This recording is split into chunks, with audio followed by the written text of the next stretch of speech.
E aí, pessoal, tudo bem com vocês? Faz tempo que a gente não faz uma leitura com pitaco, né? Vai ter mais pitaco do que leitura hoje. Eu vou fazer um desabafo aqui com vocês e coisa que eu acho importante.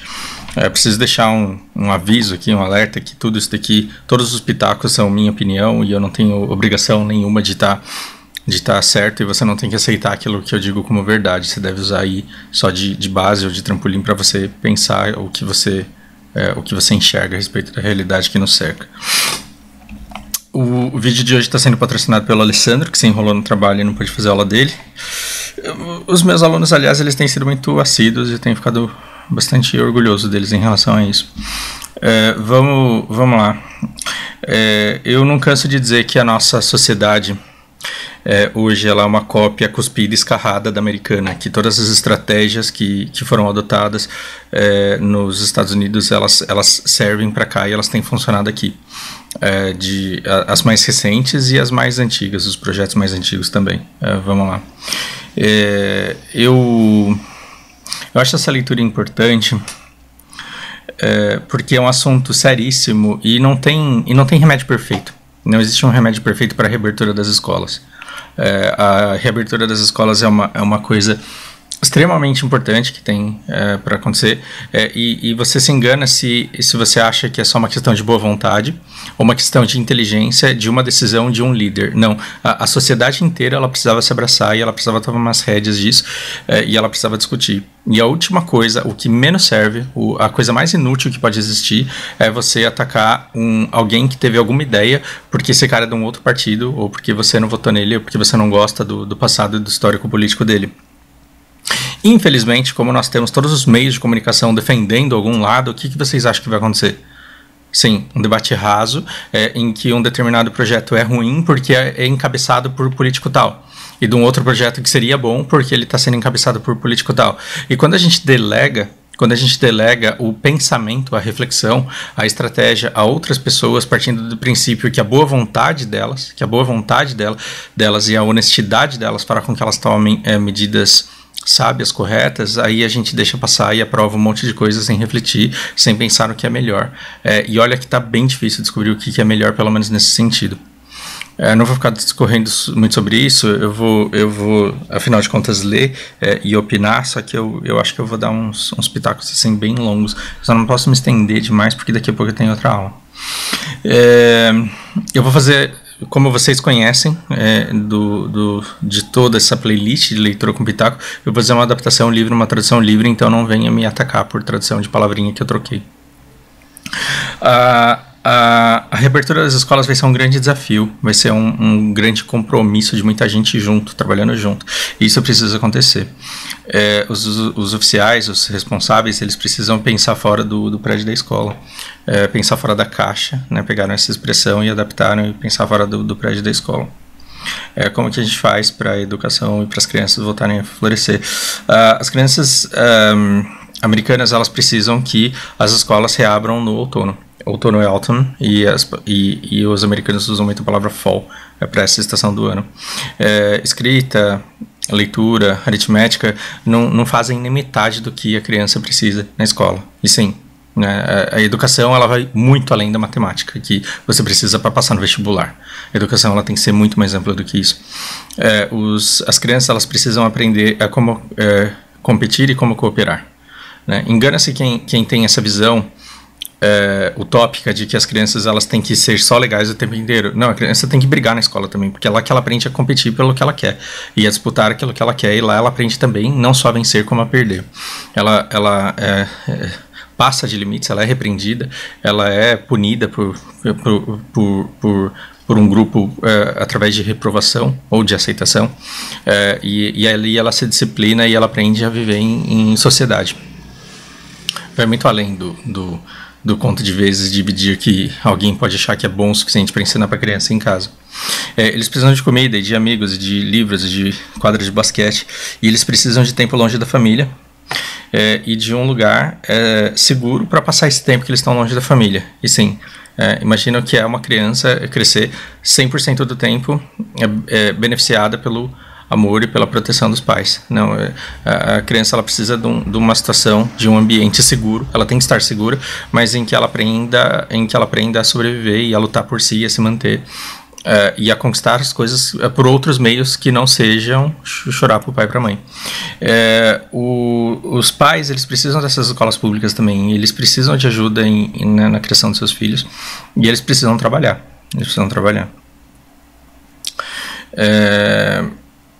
No Reino Unido, essa Royal College aqui, de pediatria e de saúde das crianças, ela avisou que deixar as escolas fechadas aumenta o risco de causar sequelas ali, né, cicatrizes, de marcar, né? Então coloca em risco, aumenta as chances de você marcar aí as chances da vida de uma geração inteira de pessoas jovens. A contraparte americana, né, a American Academy de Pediatria, ela está alertando administradores a começarem a ter como objetivo ter os alunos fisicamente presentes em suas escolas. Presentes nas escolas.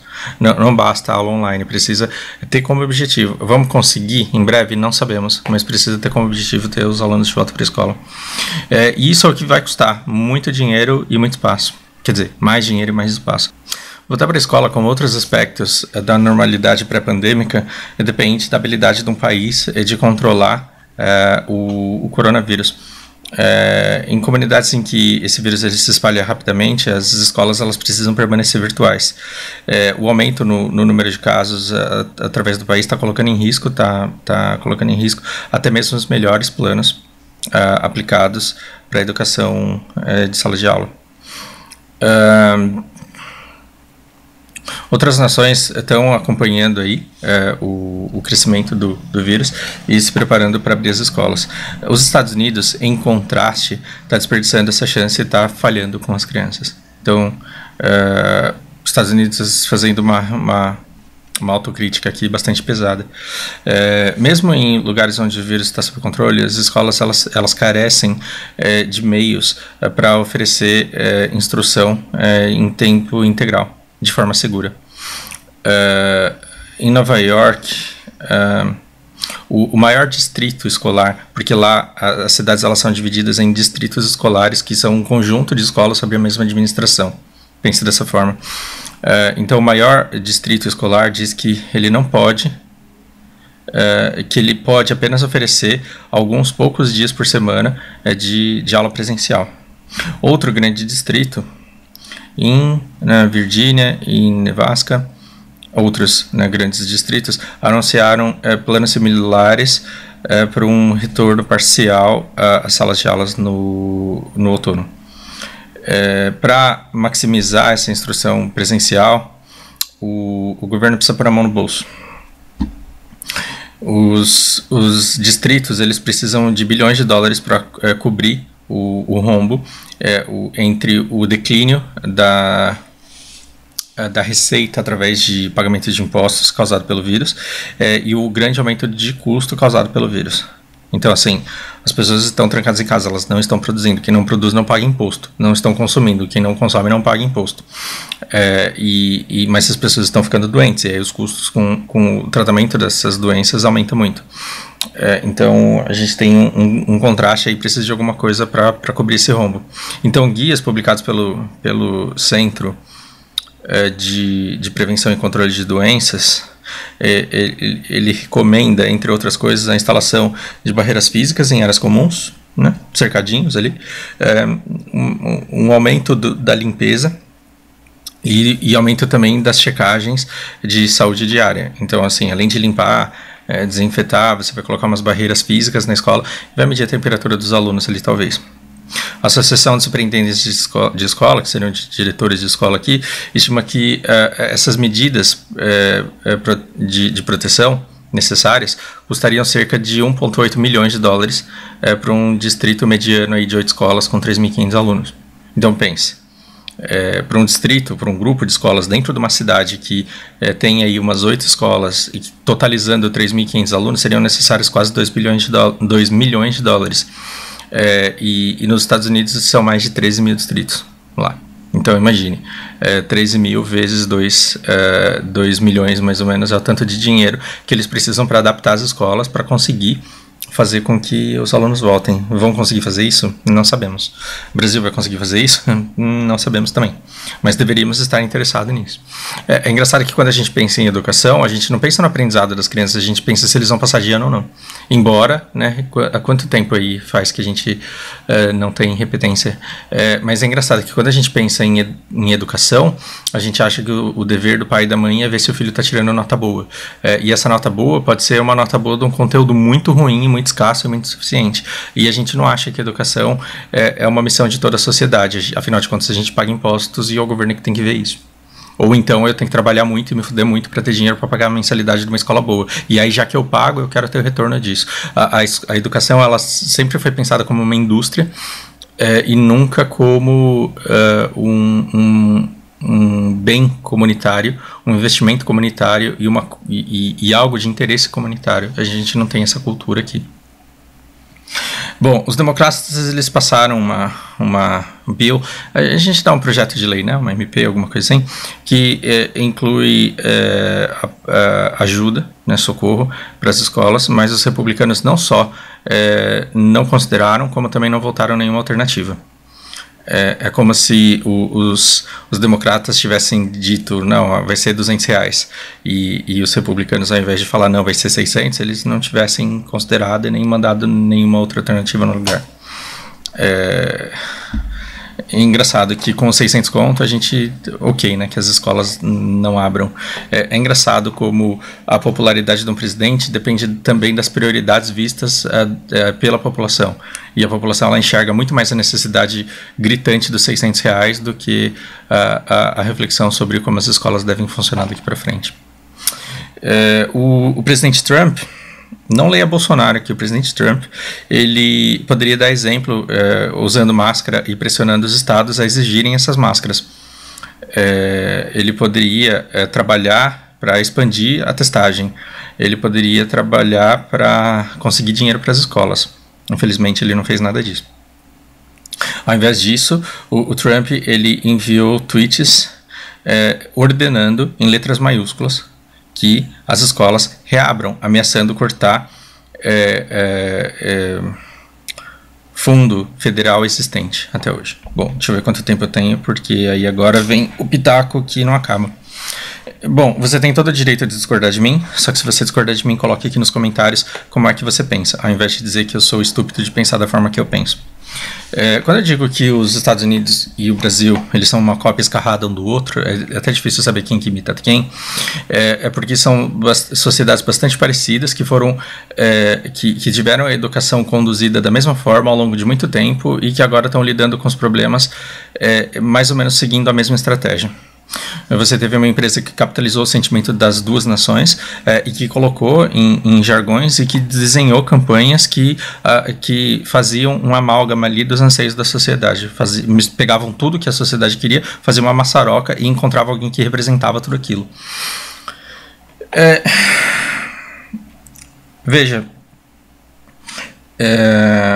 maquiavélico como soe isso, os Estados Unidos e o Brasil não são um país que não possam perder boa parte de suas populações. Porque tem bastante gente, diferente de muitos países aí da Europa, diferente do Japão, por exemplo, que se perder aí um percentual grande de sua população ativa, tá lascado, tá arruinado, tá perdido, porque depende de pessoas trabalhando para entregar aquilo que vende. O Brasil e os Estados Unidos, eles não têm esse problema. Então, quando chega um vírus com uma letalidade aí confirmada, quer dizer, confirmada não, experienciada, em torno de 1%, em que era muito difícil testar, porque os testes deles poderiam dar falsos negativos, falsos positivos, exigiria-se muito muita disciplina da população em relação à maturidade no sentido de lidar com esses resultados, você pode gastar horrores e todo mundo pegar negativo, e aí todo mundo vai para uma rave e amanhã tá todo mundo positivo, e aí você gastou um monte de dinheiro em teste, em prevenção e não deu em nada, e você vai ter que gastar também para remediar. Parece que houve aí um interesse de ambas as sociedades. Eu não vou falar presidente, porque é muita inocência achar que nações são regidas por uma única pessoa, que a administração brasileira seja resultado única e exclusivamente dos anseios do Bolsonaro, como se não tivesse ninguém extremamente poderoso por trás dele. E quando eu falo ninguém, não é uma pessoa, é um grupo de pessoas. E é muito inocente achar que o Trump também pensa e age sozinho, sem que ninguém o pressione no sentido de que ele faça aquilo que esse grupo de pessoas espera que ele faça. E parece que para esse grupo de pessoas, para as pessoas que estão por trás da postura desses dois presidentes, tudo bem deixar uma galera morrer. Então deixa, já que é 1% só, deixa. Então quando só que aí a população ela fica abandonada, né?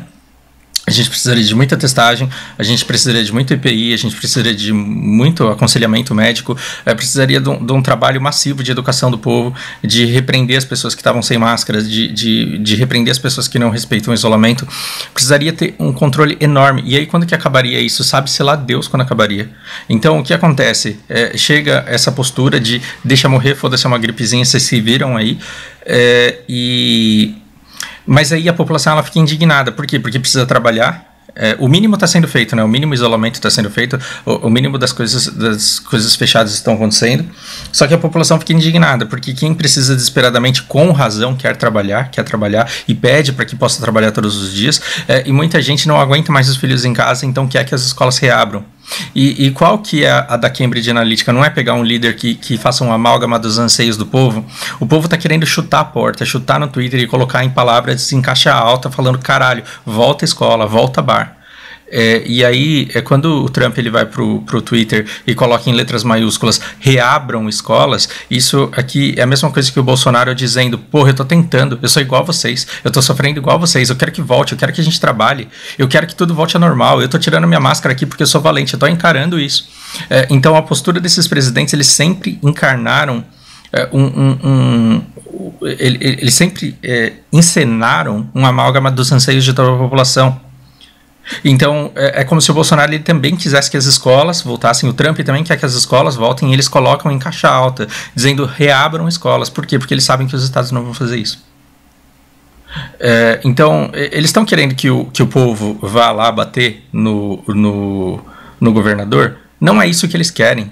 Não é isso que eles querem, mas eles querem tirar o foco da população, porque ela, pelo menos ela continua nervosa, xingando, gritando, mas ela se sente minimamente atendida, de forma que está até um pouco empática por parte de seus líderes, que diz exatamente aquilo que eles sentem e que os alivia e que faz com que eles se sintam pelo menos compreendidos em sua revolta.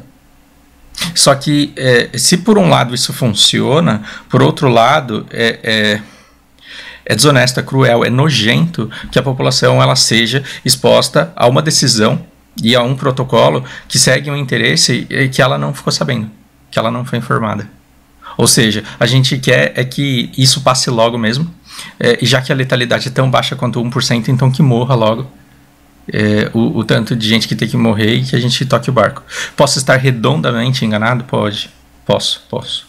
E você pode deixar aqui a sua opinião para que eu enxergue as coisas da maneira como você enxerga e possa melhorar ou mudar completamente a forma como eu vejo as coisas. Então vamos lá. Crucialmente, dinheiro sozinho não é o suficiente. A segurança dita que as salas de aula elas têm metade dos alunos e, consequentemente, você precisa do dobro de espaço para esse tanto de aluno. Cara, a gente não tem escola para as nossas crianças brasileiras. Como é que a gente vai colocar metade delas no espaço, dobrar a quantidade de professores e dobrar a quantidade de salas de aula? Temos dinheiro para isso? Pois é. Então, algum espaço pode ser encontrado em repropositar, reconfigurar, ou seja, reutilizar, redefinir o uso de ginásios e de refeitórios. Mas distritos como os de Nova York, eles citaram a falta de espaço como uma das principais razões dos alunos não poderem ficar lá em tempo integral. Então, o que a gente vai fazer? Usar o Parque do Ibirapuera para dar aula? Então, perceba que isso daqui é um assunto extremamente complexo. Isso daqui não pode ser definido uma política para o Brasil inteiro. Por quê? Porque o Brasil é muito grande. Então, cada cidade, não é cada estado, não. Não é cada estado, não. Cada cidade deveria se dividir em distrito, e cada distrito deveria ter assembleias de pais e professores para que eles pensassem naquele local como seria a melhor maneira de passar por isso, de passar por essa pandemia, sem comprometer o futuro das crianças que estão num momento crucial da educação delas, sem poder deixar de estudar. Mas esse diálogo ele não vai acontecer. Por quê? Porque a gente está ocupado brigando na superfície. A gente está ocupado brigando na superfície para saber se cloroquina funciona ou não, se esse vírus mata ou não, se usar máscara é necessário ou não. Então, enquanto a gente fica na superfície, a gente não chega na profundidade, no detalhe que nós precisaríamos estar discutindo, porque as melhores práticas para educação no sul do país podem não ser no norte do país. E cada cidade ela pode pensar de forma brilhante uma maneira de pensar a sua própria educação. Ou seja, determinadas comunidades elas poderiam aproveitar essa pandemia para tirar do MEC a responsabilidade da educação de suas crianças, porque na verdade o objetivo do MEC tem sido deixar a sociedade brasileira parecida com a americana, que é 70% das pessoas incapazes de lerem e interpretarem um texto simples como esse aqui.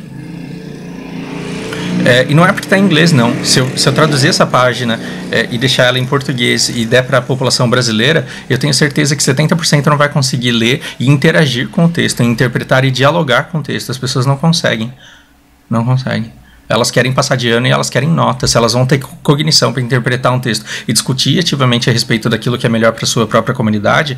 Elas, infelizmente, não conseguem, e esse é o projeto do MEC. Esse é o projeto. E aí você fala, é porque o Lula não presta. Não, não é uma pessoa. Não é uma pessoa. É um país que tem esse projeto.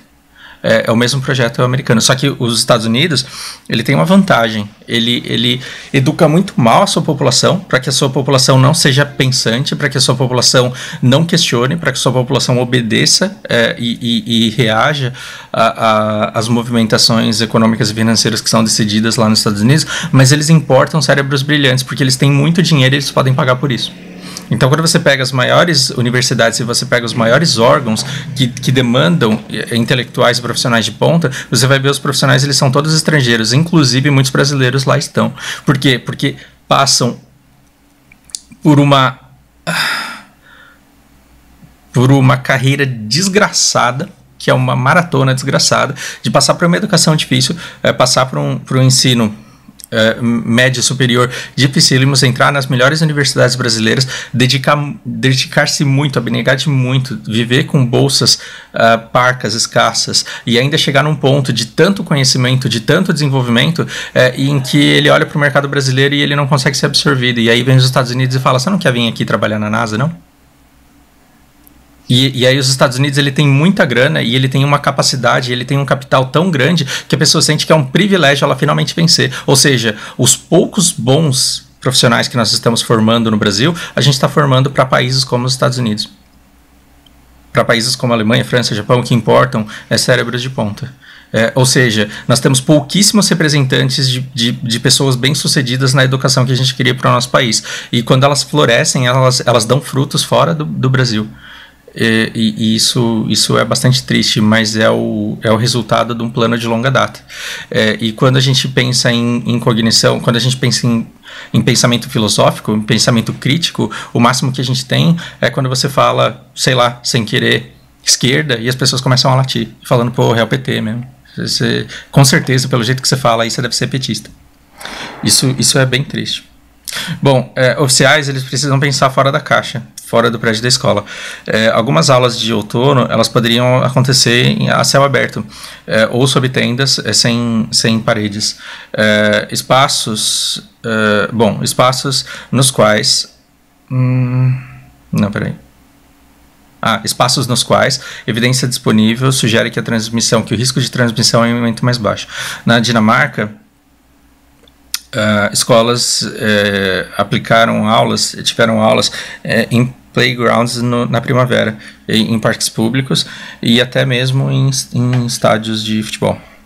Alguns estados, incluindo Flórida, Minnesota, Connecticut, encorajaram as escolas a usar espaço a céu aberto, especialmente em cidades grandes, né, onde o espaço é escasso. Oficiais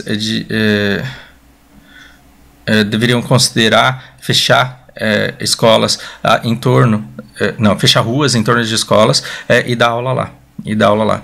Então perceba, esse tipo de ideia que nós deveríamos estar tendo. Você não aguenta mais seu filho na sua casa e ele já está em idade escolar, ele não está fazendo lição de casa. Tem um lugar onde não passa carro que a gente pode fechar e a gente pode colocar mesas distanciadas e colocar uma caixa de som, já que a gente não está fazendo carnaval mesmo, para que os alunos façam aulas longe uns dos outros. Mas a gente não consegue arquitetar um plano desse, por quê? Porque a gente está falando que o vírus não existe e que se você pegar, você toma cloroquina. Tá vendo como o discurso tá pobre, tá fraco? Porque a gente deveria tá muito mais avançado do que a gente tá em relação àquilo que acontece. Sobre essas circunstâncias, a educação pública faria muito melhor em usar esses espaços públicos. A educação em espaço aberto também não é uma cura para tudo. Os alunos ainda precisariam usar e compartilhar banheiros. Usar banheiros compartilhados. O equipamento ainda seria necessário para estocar. Equipamento ainda precisaria ser estocado em prédios. Condições ambientais também são fatores limitantes. O calor, a chuva, os ventos, a poluição do ar. Mas as comunidades americanas, e diga-se aqui também brasileiras, elas precisam escolher entre as opções que estão disponíveis. Primeiro precisa querer enxergar essas opções, né? E primeiro, quando você começa a enxergar essas opções, você precisa conseguir sugerir sem que você leve uma voadora do outro cara só porque ele não segue o seu canal, porque ele vota num outro candidato. Tá vendo como a gente é meio tonto, assim, de achar que tudo se resolve descobrindo quem tá fazendo errado e tacando pedra em quem tá fazendo errado? Porque quando a gente acha que basta tirar o cara que faz errado e todo o problema está resolvido, a gente abre mão da oportunidade que a gente tem de pensar junto numa solução que funcione. Essa é a doença da nossa política hoje em dia. Os limites das salas virtuais ficaram muito claros nessa primavera. Nessa primavera. Enquanto alguns alunos prosperaram, o que é bastante natural, ou pelo menos continuaram a aprender, outros simplesmente se apagaram. Boston reportou que uma média aí, estimada de 20% dos alunos nunca nem logou na plataforma para fazer as aulas online. Em Los Angeles, 1/3 dos alunos falharam em participar, eles não conseguiram participar.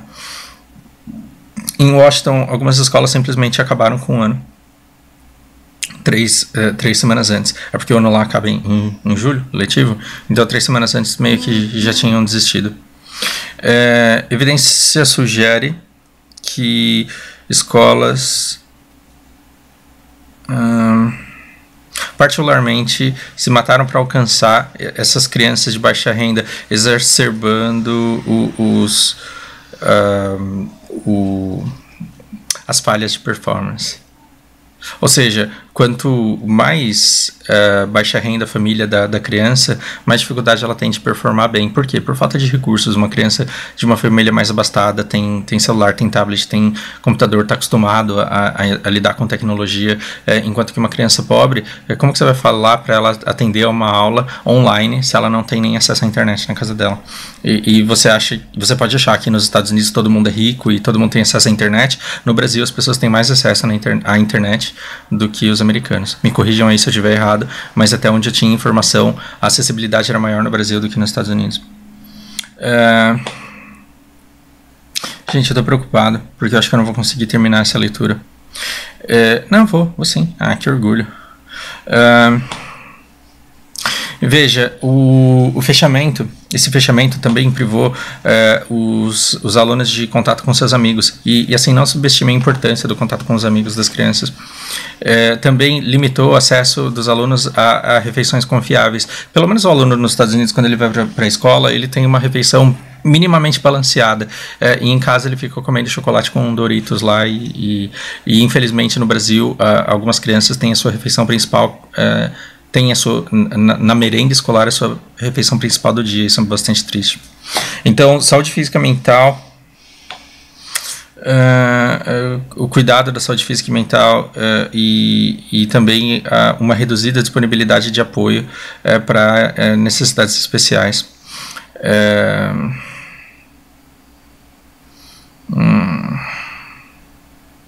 Então, já que os alunos eles foram jogados para suas famílias e para serem sustentados pelos recursos de suas famílias em todas as dimensões, aquelas famílias com menos recursos, elas tendem as crianças de famílias com menos recursos, elas tendem a sofrer mais. E isso vai continuar cada vez mais, né? Quanto mais a criança fica em casa com os pais tendo dificuldade de encontrar uma atividade remunerada por conta da própria pandemia e do fechamento, mais difícil fica. Então, quando um presidente fala, tá vendo, tá todo mundo sofrendo, tem que abrir, tem que deixar todo mundo trabalhar, o cara que tá desesperado na casa dele, ele não pensa, não, porra.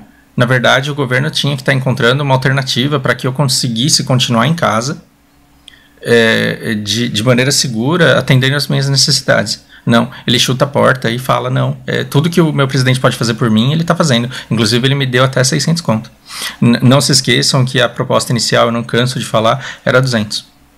E não foi o nosso querido Bolsonaro que definiu o valor de R$600. A proposta inicial era 200 e ele até hoje colhe muitos frutos do valor de 600 que não foi ele que definiu e propôs e viabilizou.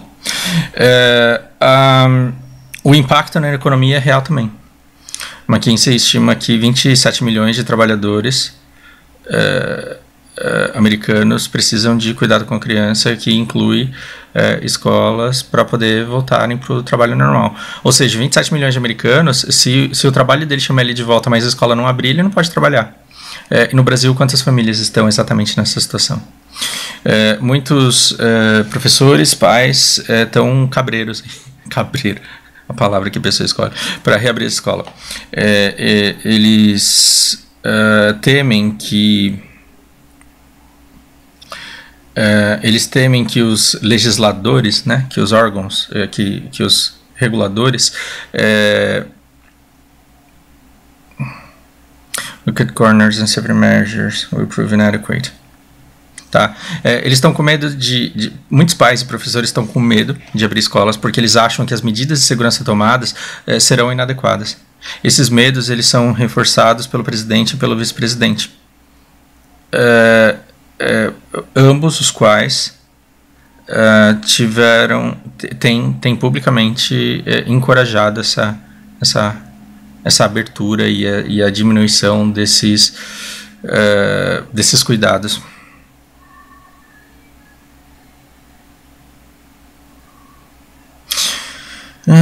Essa estratégia ela está fadada a falhar, porque ela pode até ser o suficiente para reabrir escolas, mas não vai permitir que as escolas se mantenham abertas. Então, aqui em Aracaju abriu, aí assim os casos começaram a disparar. Vai continuar, vai manter aberto a hora que saturarem as UTIs, não sabemos. Então a gente pode ter aquele abre e fecha tão previsto e tão precisamente previsto pelo Átila lá. Essa semana, o presidente e o vice-presidente, eu acho que essa parte mais gostosa é porque a gente se ferra tanto no Brasil, cara, que assim, a diversão de uma pessoa que sofre abuso é olhar pro vizinho e ver que o vizinho tá sofrendo abuso também. Então, em que situação a gente chega? A gente se ferra tanto no Brasil, mas aí a gente olha para os Estados Unidos e fala, olha o que os caras estão passando. Estou feliz com isso? Claro que não. Tinha que ser diferente. Se a gente não tivesse caído na Cambridge Analytica, talvez assim seria diferente lá e aqui. Mas caímos e cá estamos e precisamos reagir a isso. Mas veja a situação. Essa semana o presidente e o vice-presidente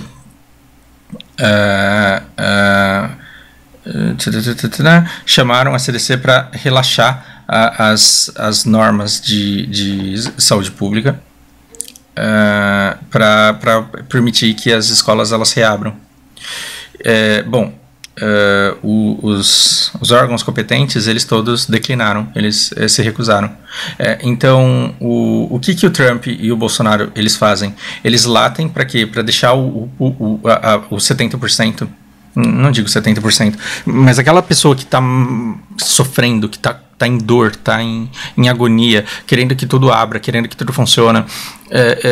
O Trump tá lá para meter o pé no Twitter e fala volta, e abre tudo, e flexiona tudo, e para de forçar as pessoas a usarem máscara. Por quê? Porque quer que esse 1% morra logo para tudo voltar à normalidade mais rápido. Só que eles estão fazendo isso enquanto as pessoas que seriam realmente accountable por isso, as pessoas que realmente responderiam por isso, não estão permitindo que isso aconteça. Né? E aí nas redes sociais fica essa briga de presidente e de governadores, como se uma pandemia não tivesse devastando tudo e como se nós não tivéssemos que pensar juntos em soluções para todos. Não, dá a impressão que a pessoa só morre, um fala que só morre por conta do presidente, o outro fala que só morre por conta do governador. Lá está acontecendo exatamente a mesma coisa, e a ordem lá é ignorar o presidente. A lição aqui é que os oficiais locais, eles têm que ignorar o presidente da mesma forma. Eles têm que tomar medidas, as melhores medidas disponíveis, baseadas em ciência, e implementarem todas as medidas necessárias para maximizar o tamanho, o montante de crianças que podem passar tempo em salas de aula. Eu não tenho dúvida nenhuma que é muito fácil você mentir para muita gente por pouco tempo. Também não tenho dúvida nenhuma que é fácil você mentir para poucas pessoas durante muito tempo. Mas é velho essa sabedoria popular que você não pode enganar muita gente durante muito tempo. Então, à medida que a história passa, o discurso de Trump e de Bolsonaro, eles ficam velhos. Algumas pessoas, elas se adiantam em dizer, não, realmente, eu achava que era uma coisa e na verdade é outra. Outras pessoas fizeram muitas amizades durante a eleição. Fizeram muitas amizades odiando o PT. Fizeram muitas amizades acreditando em um Salvador que colocaria o país num lugar diferente, e brigaram com tanta gente, xingaram tanto vizinho, xingaram tanto parente, que agora eles não querem voltar atrás. Eles não querem dar o braço a torcer, e eles insistem em que o presidente deles ainda quer o melhor para eles e ainda vai encontrar uma saída milagrosa para tudo isso. O mundo inteiro está debruçado sobre uma vacina, e o primeiro que descobrir uma vacina vai deixar essa vacina disponível para todos. Da mesma forma que os R$600 foi disponibilizado para uma grande parte da população, basta que um cientista na Nova Zelândia, basta que um cientista na Suíça, basta que um cientista no Vietnã descubra uma cura para que essa vacina ela seja comprada, comece a ser produzida e seja entregue, e que Bolsonaro diga, encontrei a cura aqui para vocês, eu falei que tudo ia acabar bem. Ainda assim, os livros de história, sendo o tempo o senhor de todas as coisas, olharão para trás e conseguirão dar um retrato muito mais fidedigno do que a gente consegue ver agora. Quem viveu na Segunda Guerra Mundial, sendo japonês, viu a Segunda Guerra apenas da perspectiva do Japão. Quem viveu a Segunda Guerra Mundial sendo italiano ou alemão, viu a guerra somente da perspectiva alemã e somente da perspectiva italiana. A gente está vendo essa pandemia de uma visão muito limitada de quem está vivendo o evento no momento em que está vivendo. Os livros de história, eles nos darão uma visão muito mais ampla de tudo o que aconteceu. Das estratégias utilizadas durante as eleições, das estratégias de manipulação da opinião pública, das estratégias de robôs, e elas nos darão uma real dimensão dos impactos das atitudes desses dois presidentes sobre suas populações.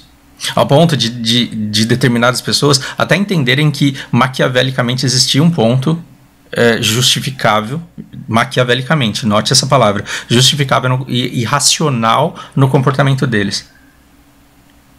Ainda assim, o tempo vai nos dar o correto discernimento da atitude dessas pessoas que hoje estão desenhando aí o futuro do nosso país e das nossas próximas gerações.